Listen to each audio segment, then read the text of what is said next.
जय जोहार संगवारी हो। छत्तीसगढ़ संदेश में आप मन के स्वागत है।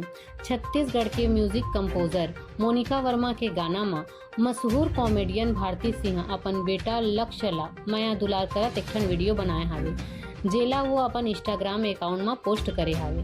भारती सिंह है ये गाना के अब्बड़ तारीफ करत है। संगवारी हो गाना हा छत्तीसगढ़ी फिल्म ले चलहू अपन दुआरी ले गे हावे। गाना ला मोनिका वर्मा तुशांत कुमार हम मिलकर कंपोज करे हावे। बॉलीवुड में भी ये गाना ला अब्बड़ पसंद करे जावत है। संगवारी हो छत्तीसगढ़ के मुख्यमंत्री भूपेश बघेल हा अपन सोशल मीडिया में भारती सिंह के वीडियो में शेयर करत हुए लिखे है कि ये गाना हा एक माँ के लोरी जैसे मधुरता हावे। ये गाना में संगवारी हो अभी तक ये गाना ला 13 करोड़ 70 लाख बार देखे जा चुके हावे।